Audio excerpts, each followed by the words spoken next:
মহারাজের কথার তাৎপর্য হল যে যেই রাজ্য আমাদের যজ্ঞের অশ্বকে শ্রদ্ধার সহিত গ্রহণ করবে সেই রাজ্যে ধর্ম অর্থাৎ রাম রাজ্য স্থাপিত হবে। আর আমাদের যুদ্ধ কেবল তার সঙ্গে হবে যে আমাদের অশ্বকে বাধা দেবার দুঃসাহস দেখাবে। আচার্য,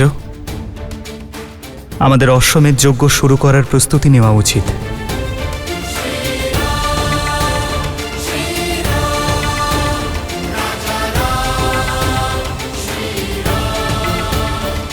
চন্দ্রবাহু, বানাসুর, রাম অশ্বমেধ যজ্ঞ করছে। অশ্বমেধ যজ্ঞ নিজের রাম রাজ্যের প্রচার করছে, কিন্তু আমি এটা হতে দেব না। তাই চন্দ্রবাহু, আমার পুত্র, এমন পরিকল্পনা করো যাতে ওই রাম লক্ষ্যভ্রষ্ট হয়। তার এই যজ্ঞ যেন সম্পন্ন না হয়।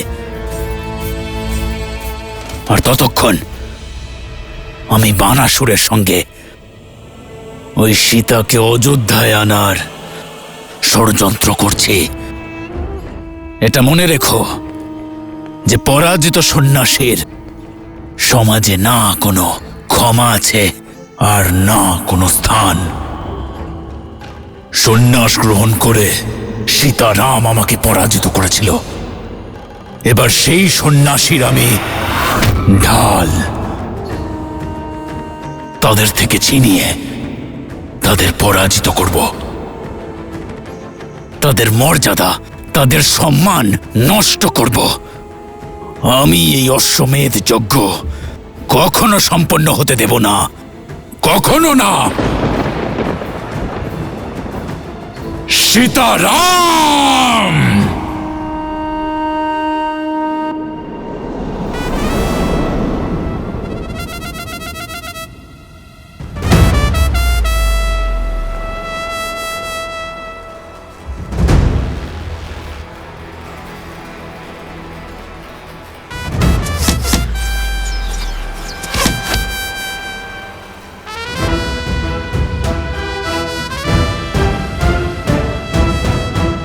এটা এমন কি বড় ব্যাপার লবকুশ?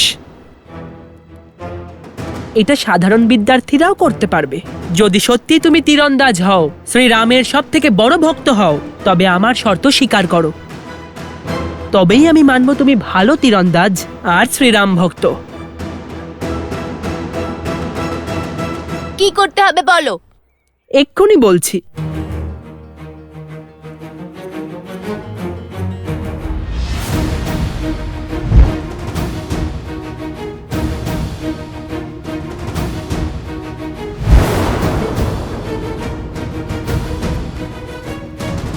তোমাদের এই কলসিগুলো ভাঙতে হবে।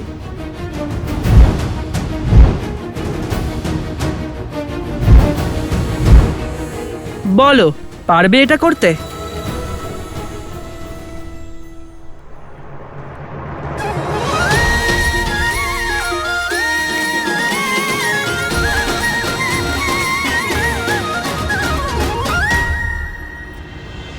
এত সহজ কাজ?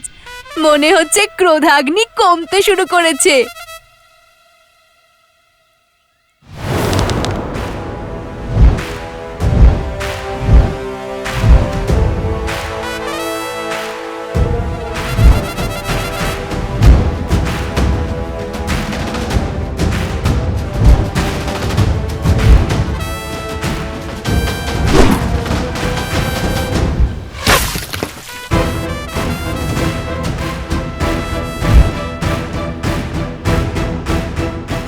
ব্যাস, এইটুকুই সামর্থ্য? বন্ধু, তুমি খুবই চঞ্চল, পুরো কথাটাই শুনলে না। শর্ত হলো একটি প্রহারে এই 3টে কলসি ভাঙতে হবে। মনে আছে তো রামভক্ত, কিষ্কিন্ধাতে শ্রী রামচন্দ্র কিভাবে এক প্রহারে 7টি বৃক্ষ ভেদ করেছিলেন?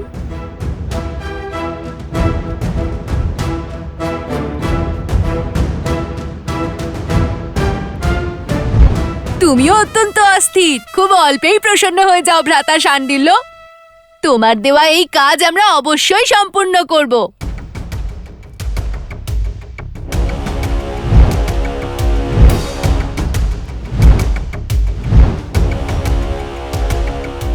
যাও দাদা, ভেদ করো। হ্যাঁ হ্যাঁ, ভেদ করো এই কলসিগুলো, ঠিক সেইভাবেই যেভাবে প্রভু রাম ওই বৃক্ষগুলি ভেদ করেছিলেন। আমি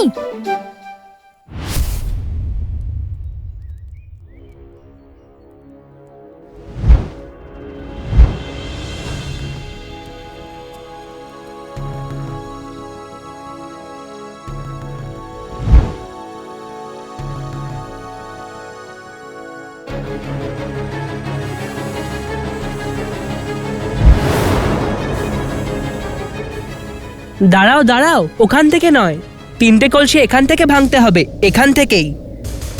যেখানে আমি দাঁড়িয়ে আছি সেখান থেকেই তীর চালাবে।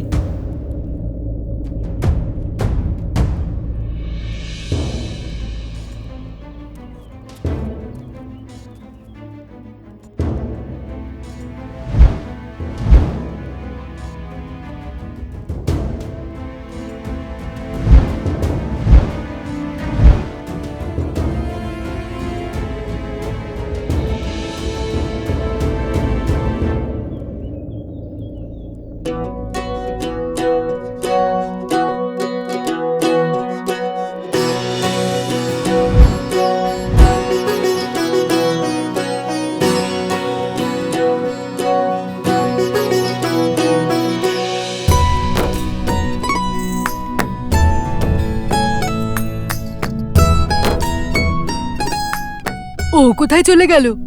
মনে হয় পরাজয় স্বীকার করে নিয়েছে এরা।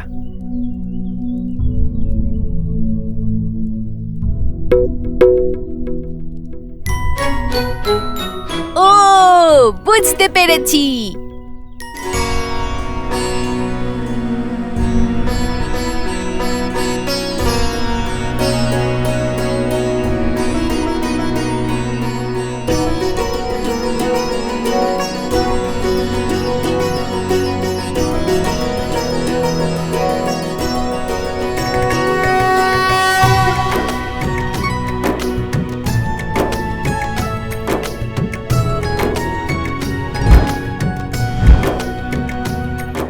কি দেখছো দাদা?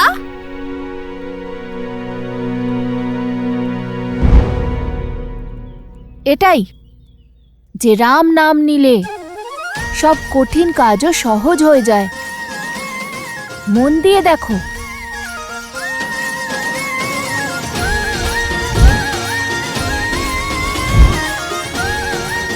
দাদা, এবার এই তীর অবশ্যই 3টে কলসি একসাথে ভেদ করবে। হ্যাঁ, অবশ্যই ভেদ করবে।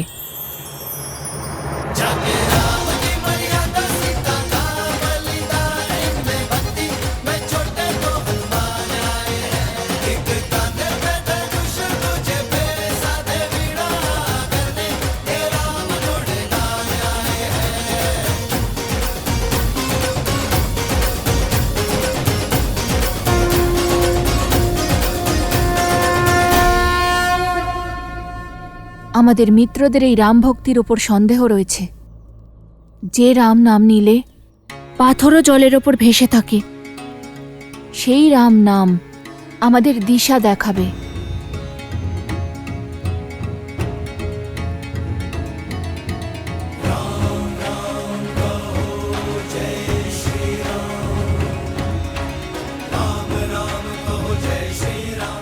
রাম। सर पे हो रघुवर का हाथ तो हर दुविधा आसान होगी। तुम वीर पुरुष, तुम पराक्रमी, तुम मर्यादा के हो स्वामी। साथ तुम्हारा जिसके साथ, तुम संकट हर लो आगामी। मन में है विश्वास तो आकाश में पड़ेगा। जब होगी जीत तो हर दिशा में राम नाम गूंजेगा। राजा राम।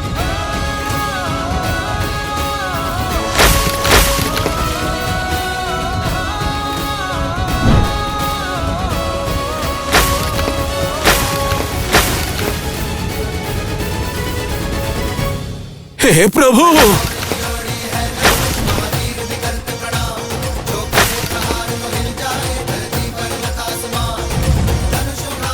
আরে এই তীরকে কেউ থামাও।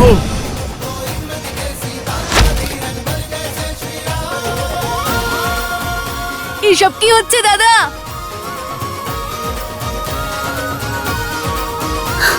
আমার কলসি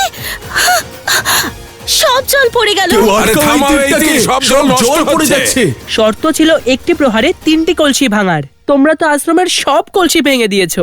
এই অপরাধের তো প্রবল শাস্তি পাবে। আমি একা নই, আশ্রমের সকলে দেখেছে সত্য রাম ভক্তের পরাক্রম। এবারে মনে হয় তোমরা বনদেবীর পরাক্রম দেখতে পাবে।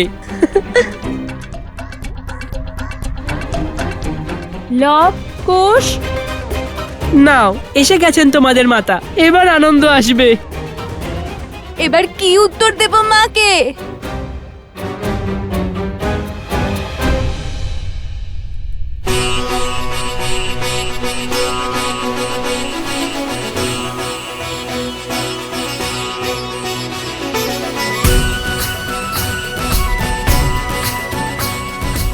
অশ্বমেধ যজ্ঞের বিধান অনুসারে এই বেদি আরও 4 আঙুল উঁচু হওয়া উচিত।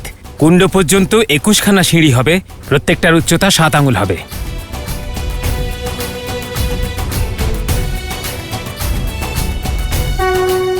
প্রণাম ঋষিবর। কল্যাণমস্তু ঋষিবর। আপনাদের সকলকে কোটি কোটি ধন্যবাদ ঋষিবর। এই যজ্ঞ সজ্জার জন্য এসে আপনি অযোধ্যার ওপর অনেক বড় উপকার করেছেন। এই যজ্ঞ কোশল রাজ্যের জন্য অত্যন্ত গুরুত্বপূর্ণ। আমার বিশ্বাস আছে ঋষিবর যে আপনি যদি আমাদের পথ দেখান তবে যজ্ঞে কোনো ত্রুটি হবে না, প্রত্যেক কার্য বিধিসম্মতই হবে। এ তো আমাদের সৌভাগ্য শ্রীরাম। চারিদিকে রাম রাজ্যের ধ্বজা উড়ুক। ধর্ম কেবল কৌশলে বন্দী না থেকে সারা আর্যাবর্তে বিস্তার লাভ করুক। এর থেকে শুভ আর কিছুই হতে পারে না। আরে আমাদের সেবা নয়, পবিত্র তপস্যা। এতে যোগ দেওয়াই তীর্থ ভ্রমণের পবিত্রতা এনে দেবে। মানচিত্র রাজন, এটা যজ্ঞবেদীর সম্পূর্ণ মানচিত্র, যেখানে সমস্ত বেদিতে ভগবান বিষ্ণুর পদচিহ্ন তৈরি করা হবে।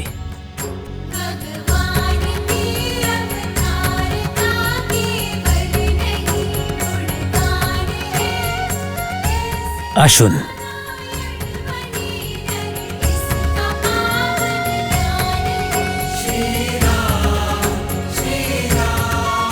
আর এখানে আসন নেবেন যজমান, অর্থাৎ আপনি।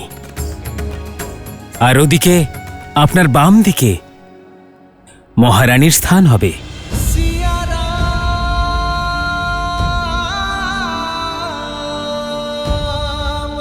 বেদ অনুসারে যজ্ঞতে যজমানের সপত্নীক অংশ নেওয়া অনিবার্য। যুগল আহুতি ছাড়া না যজ্ঞ সম্পূর্ণ হয় আর না তার ফল পাওয়া যায়। আপনার আর মহারানীর আহুতির শক্তি সাম্রাজ্যতে সুখ আর সমৃদ্ধি বাড়াবে।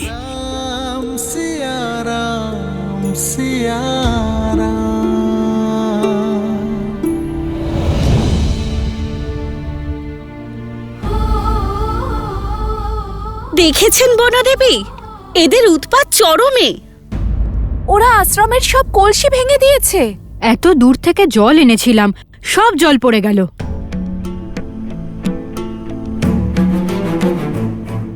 লবকুশ, এ কেমন অভদ্রতা? কেন করেছো এরকম তোমরা? উত্তর দাও। এ কিরকম খেলা? যা কিছু ঘটেছে তার জন্য দায়ী আমরা, কিন্তু এটা কোনো খেলা ছিল না, শর্ত ছিল যা গুরুভ্রাতা শাণ্ডিল্য দিয়েছিল।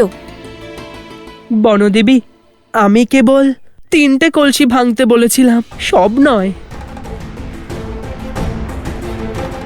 আপনি চাইলে ওকে জিজ্ঞেস করুন। হ্যাঁ বনদেবী, শান্ডিল্য দাদা 3টে কলসি ভেদ করতে বলেছিল। লবকুশ, মাতা আসলে অধিক শক্তি প্রয়োগ হয়েছে। তোমাদের এই অধিক শক্তির কারণে আশ্রমে এক ফোঁটাও জল নেই।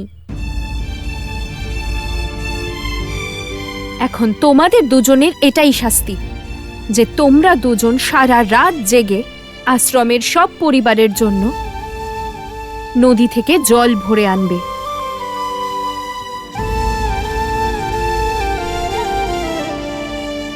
বুঝেছ? কিন্তু জল আনবে কিভাবে? সব ঘড়াই তো ভেঙে গেছে। এখন আগে তোমাদের ওই কুমোরের কাছে যেতে হবে আর নতুন ঘড়াও নিতে হবে।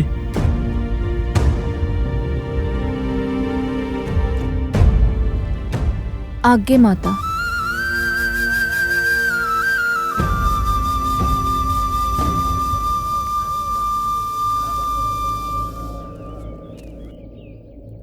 চিন্তা করবেন না দেবী। কিছু ব্যক্তির দৃষ্টিতে এটাকে বলে উদ্ধত্ত, কিন্তু সোজাভাবে দেখলে এর মধ্যে শ্রীরাম নামের শক্তি লুকিয়ে আছে মা। এই পরীক্ষা এটা প্রমাণ করেছে যে শ্রীরাম নামের শক্তিতে এদের বিশ্বাস কতটা দৃঢ়।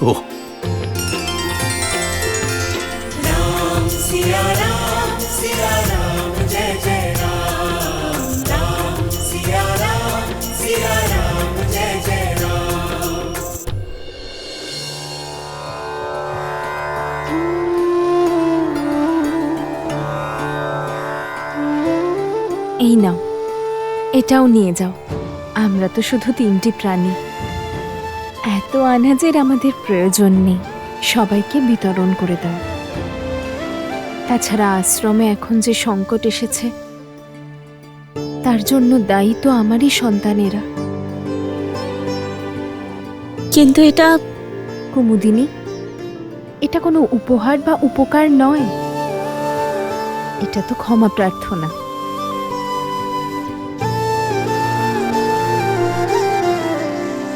দোষ তো শান্ডিল্যরও ছিল, লবকুশকে তো ওই উস্কেছিল। তাছাড়া বড় হওয়ার সুবাদে ওরও তো একটা দায়িত্ব আছে, তাই না? শাস্তি শুধু লবকুশ কেন পাবে দেবী? রাম রাজ্য কেবল এক যোগ্য রাজাই নয়, সর্বশ্রেষ্ঠ উত্তরাধিকারীও চায়, আর তার জন্য তোমার সঙ্গে তোমার স্ত্রীর থাকা অনিবার্য। তুমি পারবে অযোধ্যার মহারানীকে ফিরিয়ে দিতে? রামরাজ্য বাংলা থেকে কাবুল এবং জম্বু থেকে বিন্ধ্য পর্বত পর্যন্ত বিস্তৃত ছিল। এমনকি দক্ষিণের রাজ্যগুলোও তাঁর অধীনেই ছিল।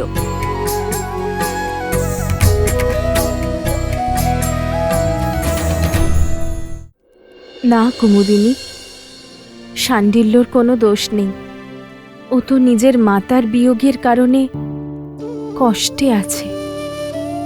লবকুশকে নিজেদের মাতার সঙ্গে দেখে কোথাও না কোথাও ওর মনে ঈর্ষা জাগে, যা হয়তো ও নিজেও জানে না।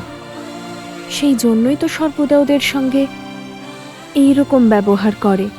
এটা লবকুশের কর্তব্য যে ওরা শান্ডিল্যের দুঃখটা বুঝুক, ওকে সহানুভূতি দিক, আর প্রেম দ্বারা ওকে মিত্র বানিয়ে নিক। একটা কথা বলি দেবী, যত কঠোরতার সাথে আপনি লবকুশকে জীবনের শিক্ষা দেন, সেভাবে কোনো মাতাই তার সন্তানদের শেখান না। ওদের এমনভাবে প্রস্তুত করছেন যেন ওরা কোনো রাজ্যের রাজা হবে।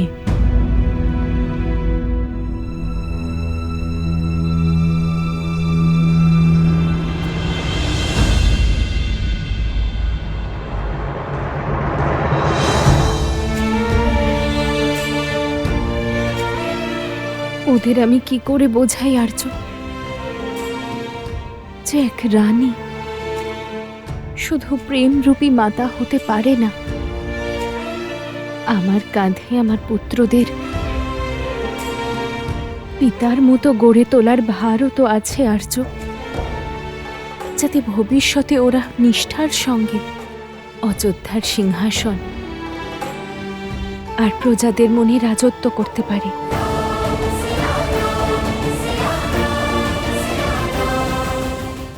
রাম রাজ্য কেবল এক যোগ্য রাজাই নয়, সর্বশ্রেষ্ঠ উত্তরাধিকারীও চায়, আর তার জন্য তোমার সঙ্গে তোমার স্ত্রীর থাকা অনিবার্য।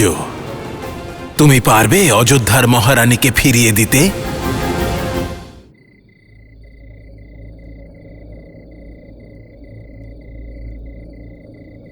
রাম। আচার্য,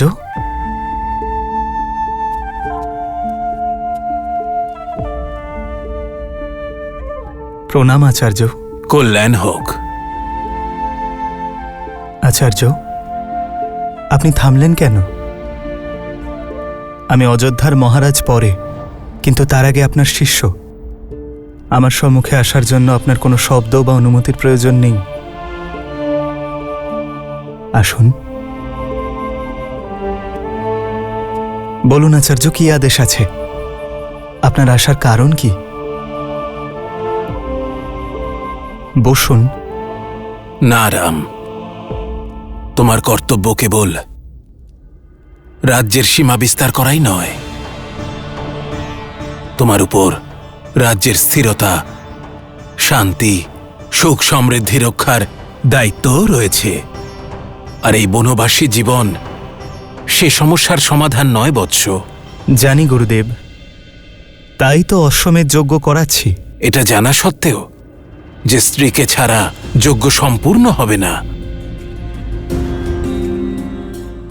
রাম রাজ্য কেবল এক যোগ্য রাজাই নয়, বরং শ্রেষ্ঠ উত্তরাধিকারীও চায়। সেটাও তোমারই কর্তব্য, আর তার জন্য তোমার সঙ্গে তোমার অর্ধাঙ্গিনীর থাকা অনিবার্য। বলো, কি হবে এই সমস্যার সমাধান? তুমি কি পারবে অযোধ্যার মহারানীকে ফিরিয়ে দিতে?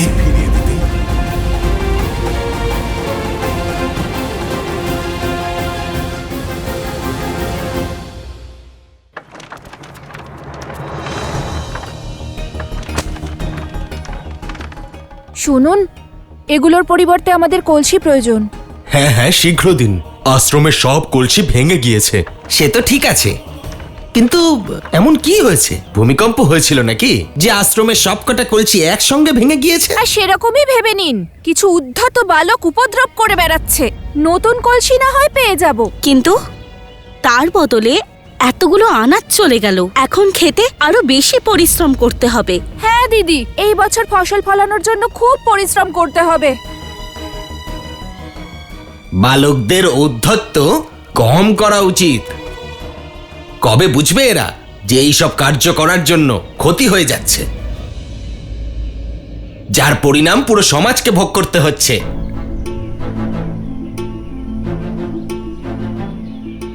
ভুল হয়ে গেছে, আশ্রমের অনেক ক্ষতি হয়ে গেছে। এবার আশ্রমের সবাইকে আমাদের জন্য অনেক পরিশ্রম করতে হবে। আমাদেরও তো নদী পর্যন্ত যেতে হবে, আর সারা রাত ধরে জল ভরতে হবে। আমি আমাদের পরিশ্রমের কথা ভাবছি না, সেটা তো আমরা করেই নেব, কিন্তু চিন্তা হচ্ছে মাতার জন্য। আমরা ওনার মনে কষ্ট দিয়েছি, জানি না উনি আমাদের ক্ষমা করবেন কিনা।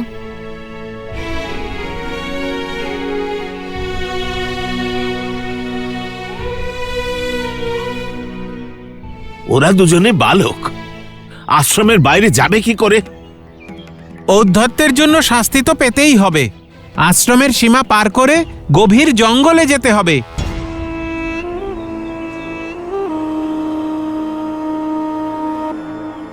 আজ নয়তো কাল কেউ তো আশ্রমের সীমা অতিক্রম করবেই, আর তার সাহায্যে আমি পৌঁছব সীতার কাছে।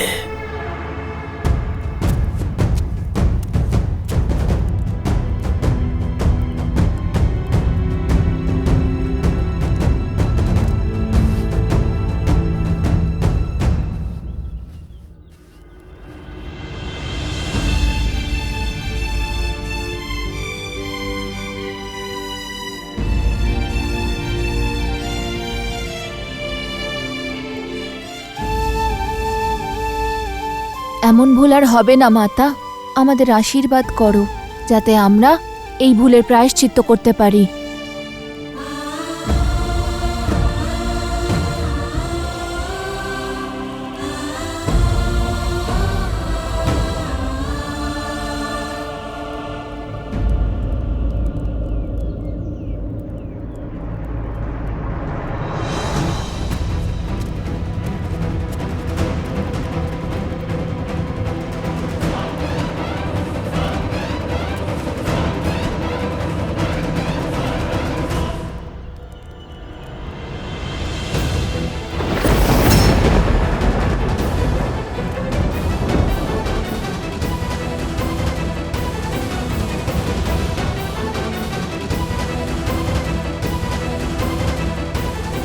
এ তো সীতা,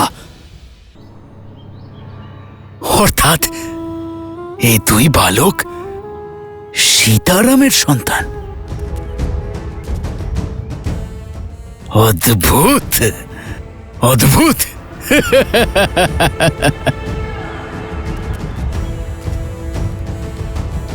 12 বছরের প্রতীক্ষা আজ সমাপ্ত হলো। আজ সীতাকেও পাওয়া গেছে, আর রামকে পরাজিত করার অস্ত্র। এবার উৎসব হবে। রাম রাজ্যের ভিত্তি রামের পুত্রই নাড়িয়ে দেবে। একে বলে প্রহার। হাত ও রামের, আর গাল ও রামের।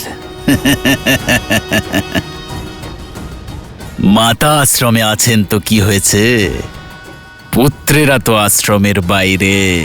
এবার এই দুই কোমল করুণ বালক আমাকে সীতার কাছে নিয়ে যাবে। রাম, সীতারাম। কিন্তু দাদা, যতটা দোষী আমরা, ততটাই তো দোষী আমাদের তীর ধনুক। 3টে কলসি ভাঙতে বলেছিলাম, আর ওটা তো গোটা আশ্রমটাকেই জলমগ্ন করে দিল। তীরধনুক আমাদের সাধনার সামগ্রী, আর সামগ্রীর বুদ্ধি থাকে না। লক্ষ্যভেদ করার জন্য শক্তি আর বুদ্ধি হয় সাধকের, তাই বুদ্ধির প্রয়োগ মানুষদেরই করতে হয়। বাবা, খুব জ্ঞানী তুমি দাদা। জ্ঞানী নই, মহাজ্ঞানী। যদি মহাজ্ঞানী হয়ে থাকো, তাহলে নিজের বুদ্ধির প্রয়োগ আগেই করলে না কেন?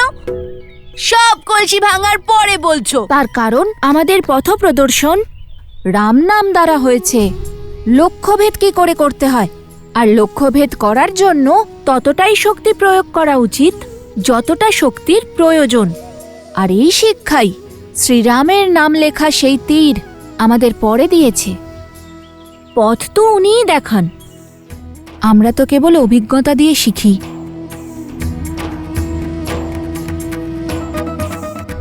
আমিও অভিজ্ঞতার দ্বারাই বলছি দাদা, ভুল হয়ে গেছে, আর বলবো না।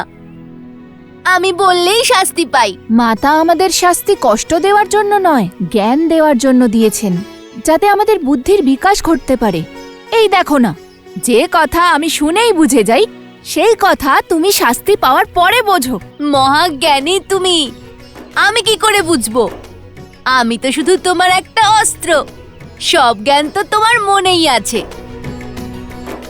ধনুক চালানোয় তোমার থেকে এগিয়ে থাকলেও কথায় কিন্তু তোমাকে কেউ হারাতে পারবে না।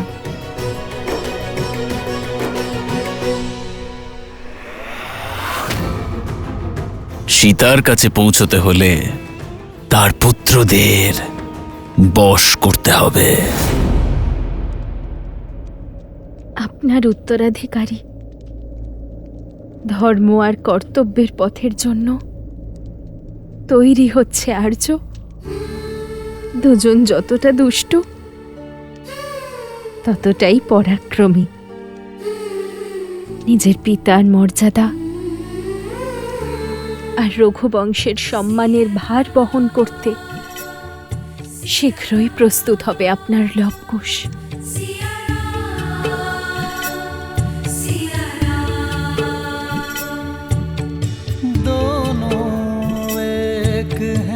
बस यही सच है, राम लक्ष्य और राम ही पथ है। विरह की आग में जले सिया राम, एक है तन और एक है प्राण। রাজ্য কেবল এক যোগ্য রাজাই নয়, সর্বশ্রেষ্ঠ উত্তরাধিকারী চায়। অযোধ্যার মহারানীকে ফিরিয়ে দিতে পারবে? আপনাকে তো ভোজন দিয়ে দিলাম আর্য, কিন্তু আমাদের 2 পুত্র অভুক্ত আছে, আর কুশের তো অতিরিক্ত ক্ষুধা পায় আর্য।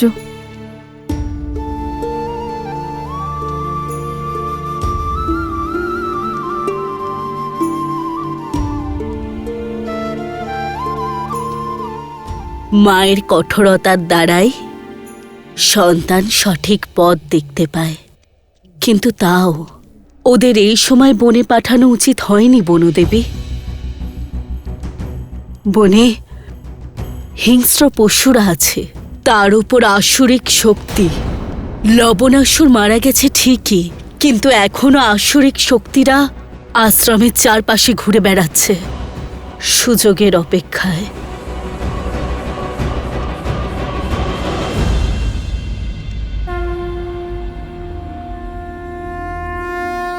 গণেশ, বলো পুত্র, কি প্রশ্ন আছে মনে? যজ্ঞ তো মনের, রাজ্যের, সমাজের শান্তির জন্য করা হয়, তাই না? তাহলে সেই যজ্ঞ যে রাজা করবে তার পাশে স্ত্রীর থাকাটা অনিবার্য কেন মাতা? শ্রীরাম তো স্বয়ং নারায়ণ, উনি যজ্ঞের দ্বারা নয়, যজ্ঞ ওনার দ্বারা পবিত্র হয়ে যাবে। এটা বলো গণেশ, জীবনের আধার কি? ভারসাম্য। তোমার উত্তর সঠিক গণেশ। এই সংসার, এই প্রকৃতি ভারসাম্যের ওপরেই দাঁড়িয়ে আছে। যেভাবে দিনের ভারসাম্য বজায় রাখে রাত, খারাপের ভারসাম্য বজায় রাখে ভালো, ঠিক তেমন পুরুষের ভারসাম্য রাখে নারী। কোনো যজ্ঞের উদ্দেশ্য আর ফল তখনই পাওয়া যায় যখন আহুতি ভারসাম্য বজায় রাখে। তাই যজ্ঞে বা জীবনে পুরুষের সঙ্গে নারীর থাকা প্রয়োজনই নয়, অনিবার্য।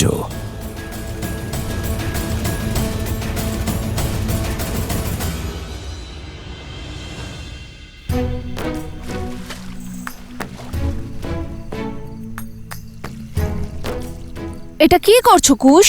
এইভাবে কেন জল ঢালছো? তুমি সময় নষ্ট করছো। সময় নষ্ট করছি না দাদা, জলের মাত্রা পরিমাপ করার চেষ্টা করছি। পরিমাপ তো ঠিকই আছে, সিঁড়ি, জল, হাঁটু, মাথা। নতুন মাপ দাদা, নতুন মাপ। না নতুন মাপের সময় আছে না প্রয়োজন আছে। তুমি সময় নষ্ট করছো। পাত্র ভরো, আমরা শাস্তি স্বরূপ এসেছি, জলক্রীড়া করতে আসিনি। কি দাদা, শাস্তি তো ভোগ করছি, আর এমনও শাস্তি দেওয়া হয়নি যে জল ভরতে ভরতে আমরা একটু মজা আর অভ্যাসও করতে পারবো না। অভ্যাস ঠিক আছে, কিন্তু আনন্দ করতে গিয়ে যদি সময় নষ্ট করো তাহলে কি করে চলবে? এখন আমাদের সরোবর থেকে আশ্রমে বহুবার যাতায়াত করতে হবে। যখন আমরা যাতায়াত করব তখন আমি দূরত্ব মাপার নতুন পদ্ধতি বের করব।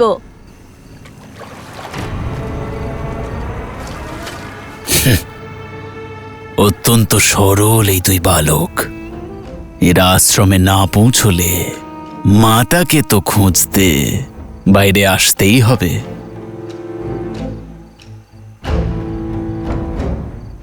শীঘ্রই দেখা হচ্ছে বালকেরা।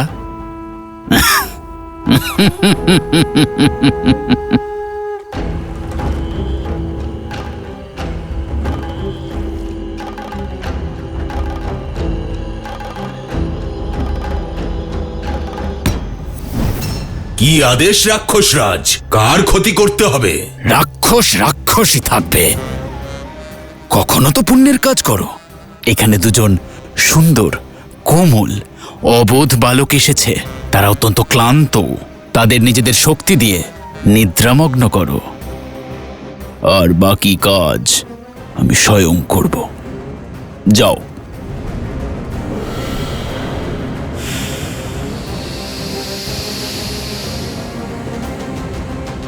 25, 26।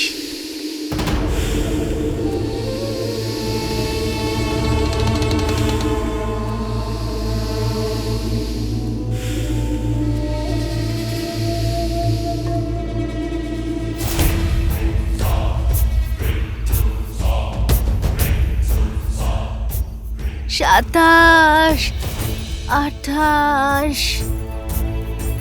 এটা কি করছো কুশ? বলেছিলাম তো, দূরত্ব মাপার নতুন পদ্ধতি। একে খিদে পেয়েছে, তার মধ্যে ঘুমও আসছে। একটু যদি খেতে পেতাম তাহলে কত ভালো হতো। না না, একটু 40। যতক্ষণ না এই কার্য সম্পন্ন হচ্ছে ততক্ষণ না আমরা ভোজন করতে পারবো আর না ঘুমোতে পারবো, না হলে মাতা মনে কষ্ট পাবেন। চলো। আচ্ছা, আমি তোমায় সেই কথা শোনাচ্ছি যা শুনে তোমার সব সময় হাসি পায়, যে কিভাবে শ্রী হনুমান নিজের লেজ দিয়ে লঙ্কায় আগুন লাগিয়েছিলেন। শোনাবো শোনাবো? যদি না বলি তাহলেও তো তুমি থামবে না, তাই শুনিয়েই দাও।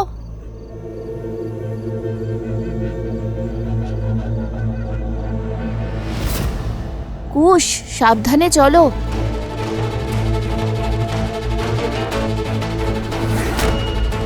কুশ,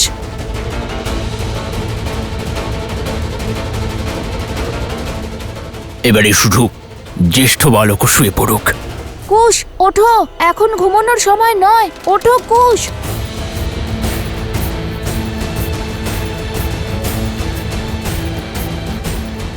কুশ ওঠো, কুশ।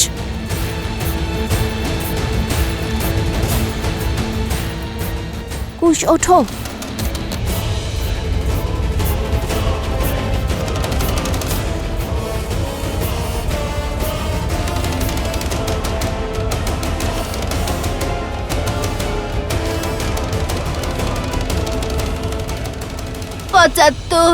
সংখ্যা গোনার বদলে শ্রীরামের নাম নাও, খিদেও মিটে যাবে আর ঘুমও পাবে না।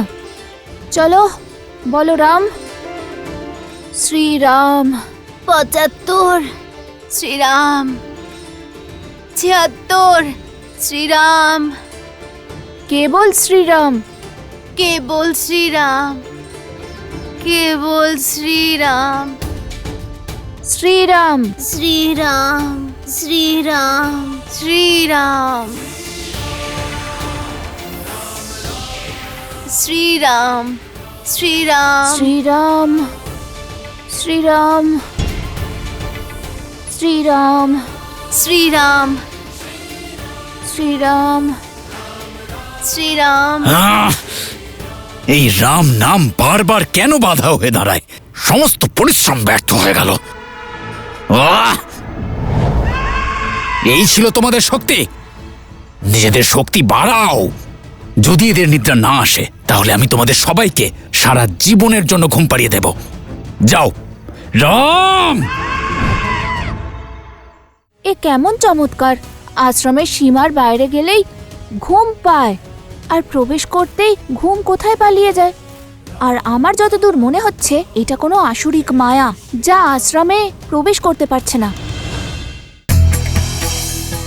কথায় বলে লাহোরের যে রাজবাড়িতে লবের মন্দির রয়েছে তার অস্তিত্ব এই রাজপ্রাসাদ তৈরিরও আগে থেকে।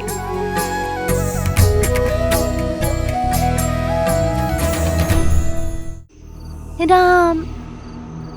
রাম। রাম। রাম। রাম। রাম। রাম। শ্রীরাম। রাম। শ্রীরাম। রাম। রাম। রাম। শ্রীরাম। রাম।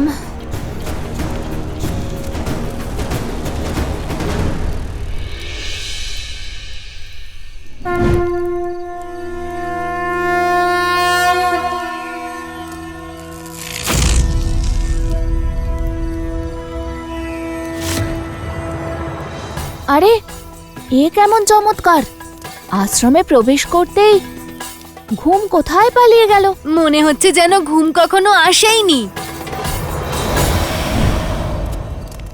আরে, তোমরা চলেও এলে? দাও দাও, আমাকে দাও।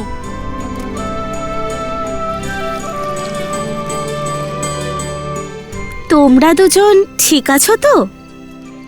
খুব বীর তোমরা, লব, কুশ। তবে এই জল আশ্রমের জন্য যথেষ্ট নয়, আরো জলের প্রয়োজন পড়বে। তাতে কি, বনদেবীর পুত্ররা ক্লান্ত হয় না।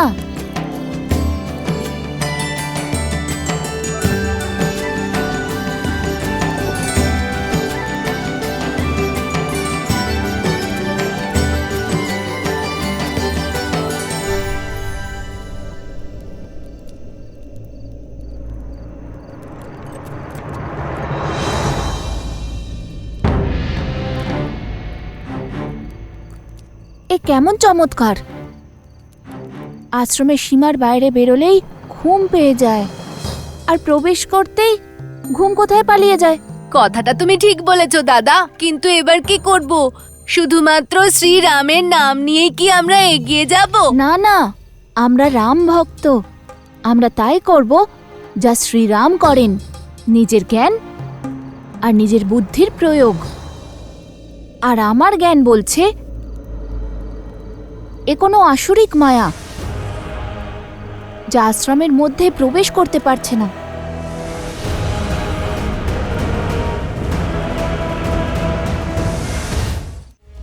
আর একটা সুযোগ আছে তোমাদের কাছে, নিজেদের সর্বশক্তি প্রয়োগ করো। আপনি তো জানেন যে রাক্ষসদের মায়া পাত্রে প্রবেশ করতে পারে না, আর চেষ্টা করলেও অসম্ভব, কারণ তাতে রাম নাম লেখা রয়েছে। রাম!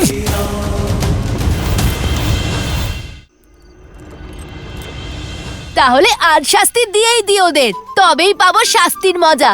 বলো দাদা, কোথায় আছে ওই রাক্ষসগুলো? যা চোখে দেখাই যায় না, তাকে লক্ষ্যভেদ কি করে করব?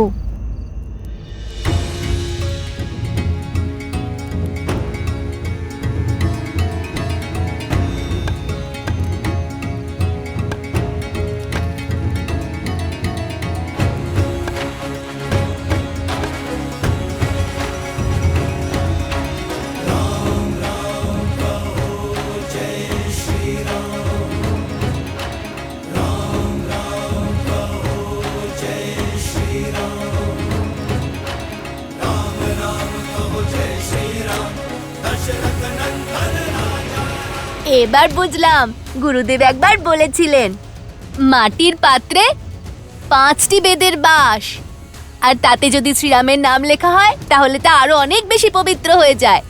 এতে আর মায়া প্রবেশ করতে পারবে না। লব দাদা, লব দাদা, সঠিক সময়ে সঠিক বুদ্ধির প্রয়োগ করতে পারো তুমি, সেই কারণেই তো আমি তোমায় অনুসরণ করি।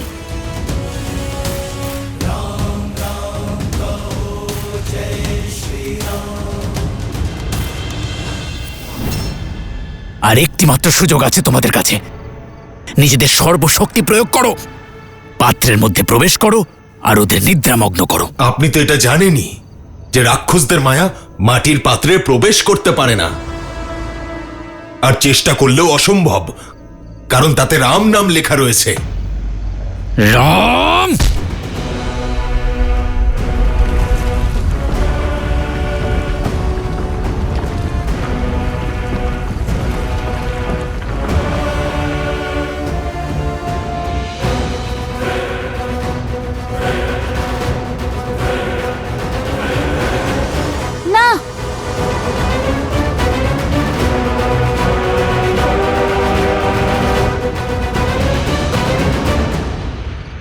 আরেকটি সুযোগ আছে তোমাদের কাছে, পাত্রের মধ্যে প্রবেশ করো আর ওদের নিদ্রামগ্ন করো। প্রয়াস করলেও তা অসম্ভব, কারণ ওদের উপর রামের নাম লেখা আছে। রাম!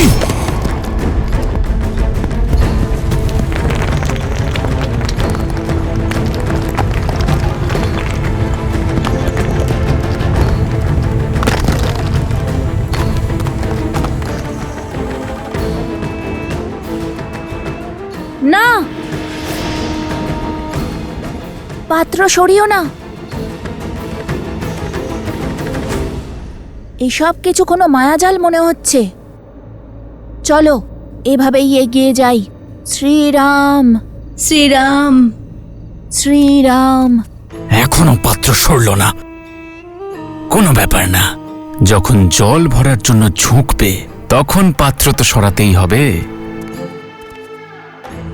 তোমরা প্রস্তুত থাকবে, যখনই ওরা জল ভরার জন্য পাত্র সরাবে তখনই আক্রমণ করবে আর দুজনকে ঘুম পাড়িয়ে দেবে। বুঝেছ? যাও।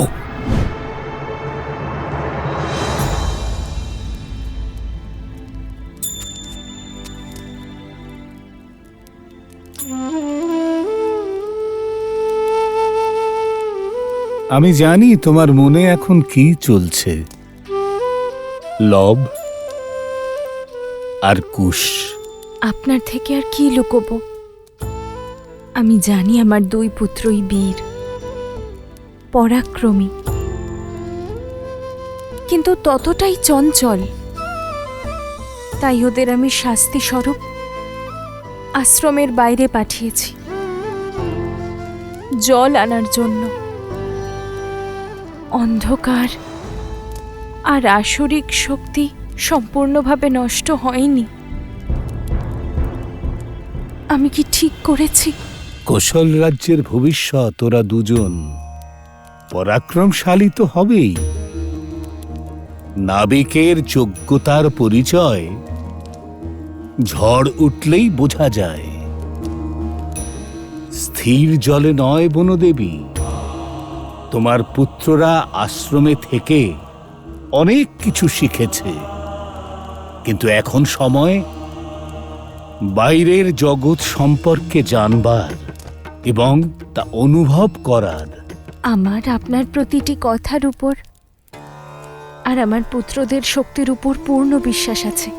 এখন আমি শুধু অপেক্ষা করছি সেই মুহূর্তটির জন্য যখন আমার পুত্ররা তাদের পিতা, তাদের আরাধ্যকে দেখবে,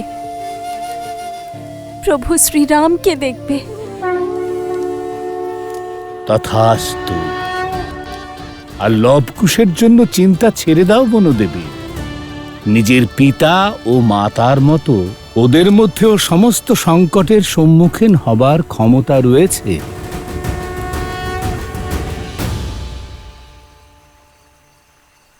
আরে আরে, সাবধানে সাবধানে, পাত্রটা পড়ে যাবে।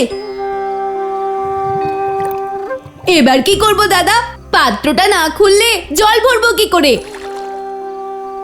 পাত্র তো সরানো যাবে না, এভাবেই চেষ্টা করতে হবে। এটাই একমাত্র উপায় ওই আসরিক শক্তির হাত থেকে সুরক্ষিত থাকার। এই পাত্রের মধ্যে ওই শক্তি প্রবেশ করতে পারবে না। দাদা, এভাবে তো অনেক দিন সময় লেগে যাবে আশ্রমে সব জল ভরতে। মাতা আমাদের শাস্তি যখন দিয়েছেন তার উদ্দেশ্য মাতা নিশ্চয়ই জানবেন। চলো শেষ কলসিটায় জল ভরে নি।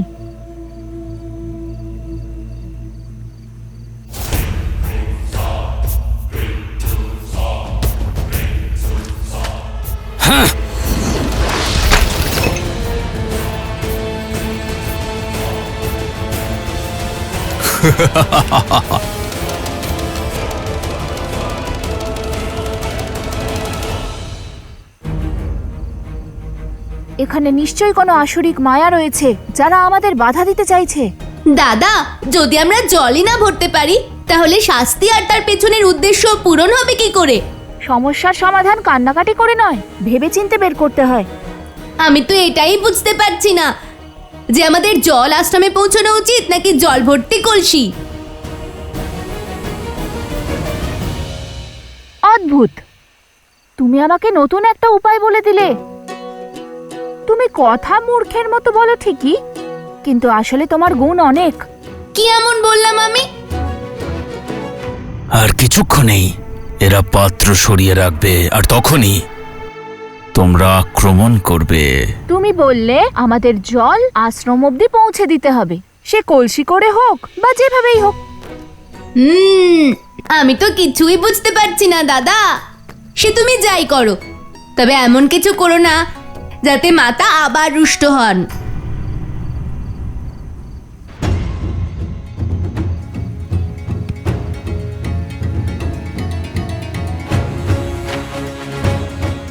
তুমি চিন্তা করো না, তুমি যে বুদ্ধি দিয়েছ তাতে মাতা প্রসন্নই হবেন, রুষ্ট হবেন না। বলো জয় শ্রীরাম, জয় শ্রীরাম, জয় শ্রীরাম, জয় শ্রীরাম, জয় শ্রীরাম, জয় শ্রীরাম।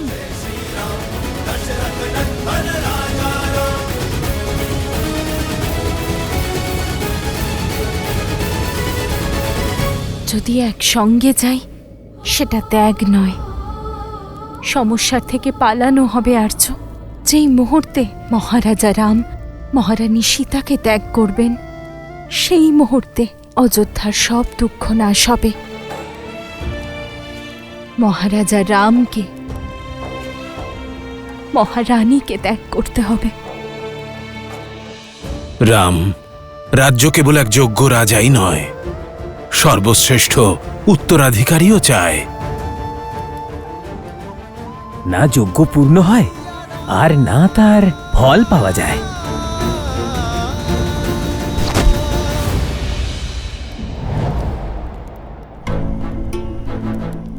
হনুমান,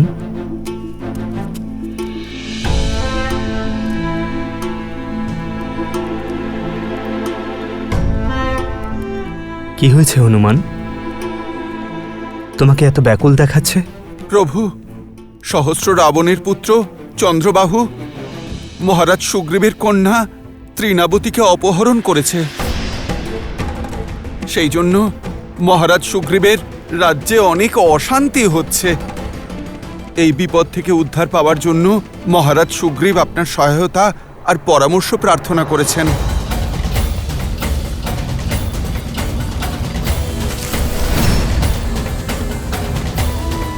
সীতা!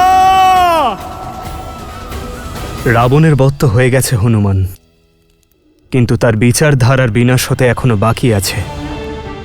ধৃষ্টতা এবং অধর্ম সবসময় ধর্মের বিরোধী, কিন্তু যে সমাজে নারীকে দেবী রূপে পুজো করা হয় সেই সমাজে নারীকে বস্তুর ন্যায় অপহরণ করা যায় সেই ধারণার বিনাশ করতে হবে।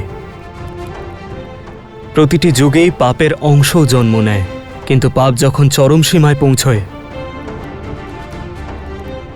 তখন ধর্মের প্রহার তার উপর হওয়া উচিত। আমার মিত্র বানররাজ সুগ্রীবের রাজ্যে যারা আতঙ্কিত করছে তাদের শাস্তি দেওয়া আমাদের রাজকীয় কর্তব্য, আর একজন মিত্র হওয়ার পরম ধর্ম। যুদ্ধের প্রস্তুতি নাও হনুমান,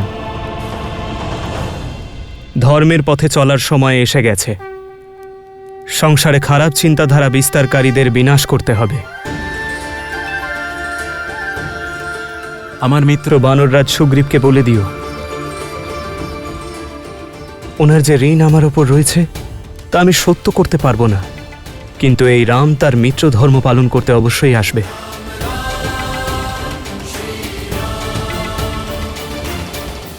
বনদেবী, বনদেবী, বনদেবী! কি হয়েছে কুমুদিনী? আপনি চলুন, আসুন, দেখুন কি করেছে আপনার লবকুশ। আবার কি করলো লবকুশ? দেখুন।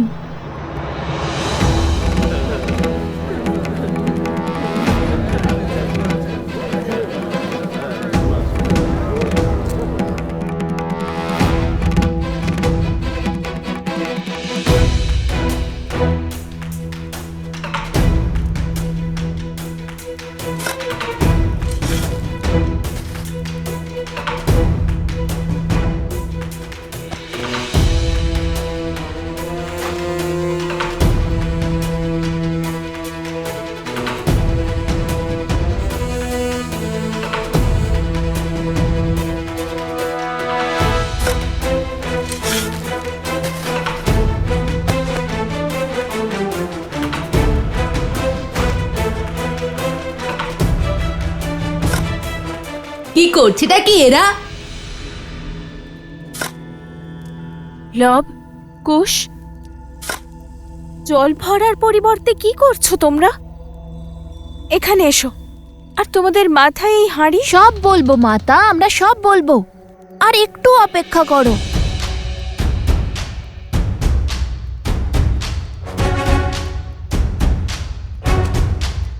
কুশ, চলো ওটা খুলে দিই।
কিছুক্ষণ আগে বিন্দু মাত্র জল ছিল না, এখন দেখো পুরো একটা নদী বয়ে চলেছে।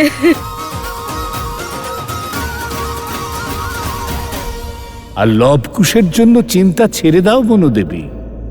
নিজের পিতা ও মাতার মতো ওদের মধ্যেও সমস্ত সংকটে সম্মুখীন হবার ক্ষমতা রয়েছে।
মাতা, জানো দাদা কি ভেবেছিল? যে নদীর কাছে যাওয়ার থেকে ভালো নদীকে আমাদের কাছেই ডেকে নি। এবার থেকে এই আশ্রমে কারোর আর জলকষ্ট থাকবে না। তা কোনো বাচ্চা যতই কলসি ভেঙে ফেলুক।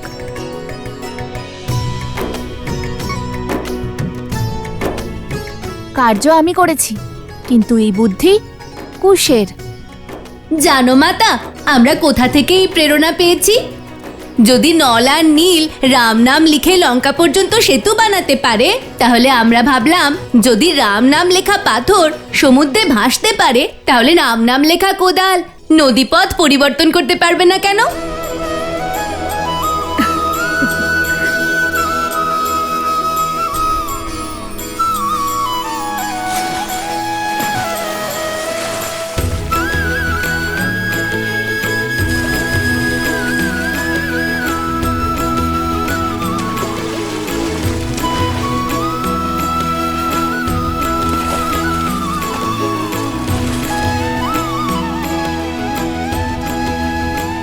পরমেশ্বর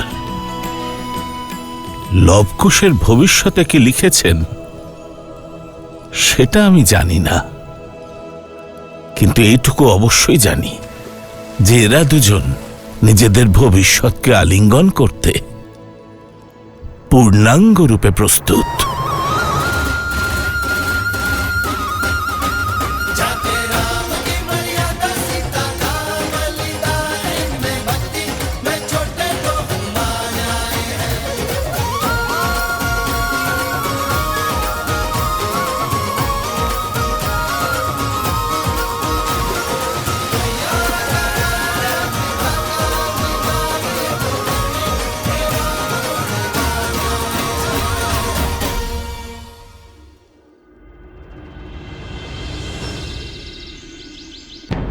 জানি কর্তব্য গুরুত্বপূর্ণ রাম, কিন্তু অশ্বমেধের ঘোষণা করে তা থামিয়ে দেওয়া যেমন অশুভ তেমনই লজ্জাজনক।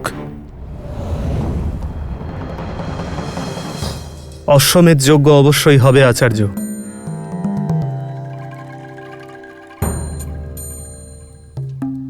আমি এখন যুদ্ধে যাচ্ছি আচার্য। আমার যুদ্ধ থেকে ফেরার পরেই এই যজ্ঞ শুরু হবে।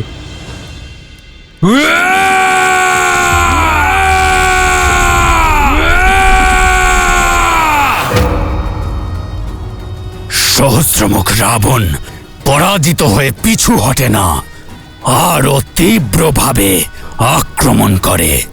অশ্বমেধ যজ্ঞ কখনোই হবে না, রাম রাজ্য কখনোই স্থাপিত হবে না। পিতা, চন্দ্রবাহু তোমার আজ্ঞা পালন করে সুগ্রীবের কন্যা তৃণাবতীকে অপহরণ করেছে।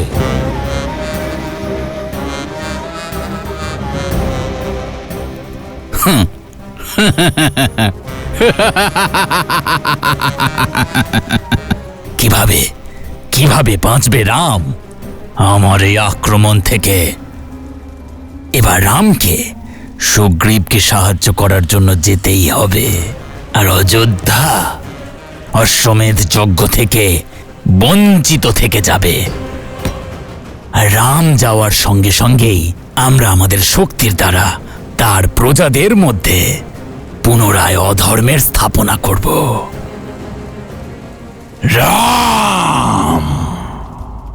এসব তুমি কি বলছো দাদা? এটা আমি স্বীকার করতে হবে ভরত। এ আমার সিদ্ধান্ত। হয় তুমি অযোধ্যার মহারাজ হবে, না হলে সীতার এই রাম অন্য কারোর স্বামী।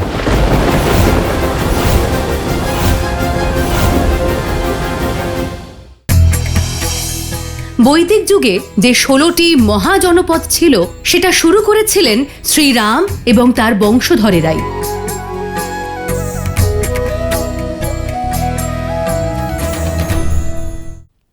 কেবল আপনি ফিরে এলেই সব ঠিক হয়ে যাবে মহারাজ। ধার্মিক বাধা তখনও থাকবে।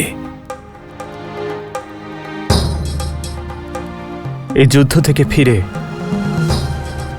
এ সমস্যার সমাধান হবে আচার্য। অর্থাৎ আপনি দ্বিতীয় বিবাহ করবেন?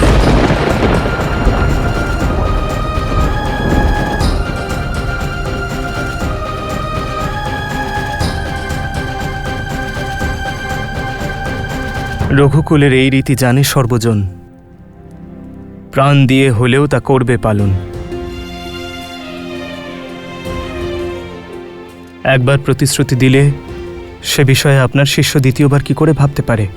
আমি সীতাকে এক পত্নী ব্রতর প্রতিশ্রুতি দিয়েছি। তবে বিবাহের উদ্দেশ্য ছাড়াও অশ্বমেধ যজ্ঞ অবশ্যই হবে।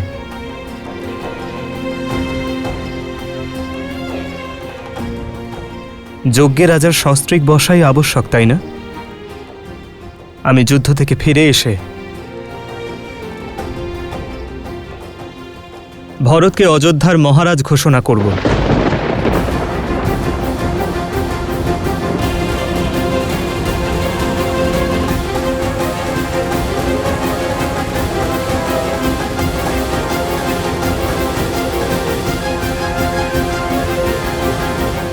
এসব তুমি কি বলছো দাদা? এটা আমি স্বীকার করতে হবে ভরত। এ আমার সিদ্ধান্ত। হয় তুমি অযোধ্যার মহারাজ হবে, না হলে সীতার এই রাম অন্য কারোর স্বামী।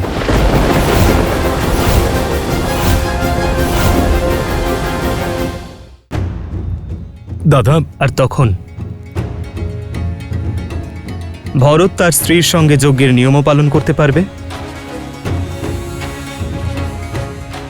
আর অযোধ্যার মহারাজ হিসেবে নিজের দায়িত্বও পালন করবে।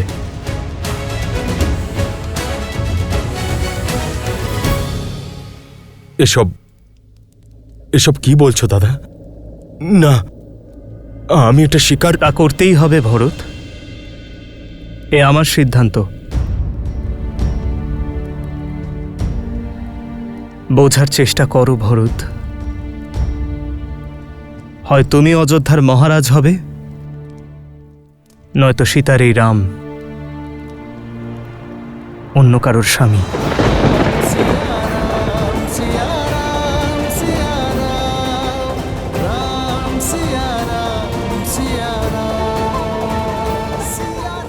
আর আমার চয়ন তুমি জানো ভরত।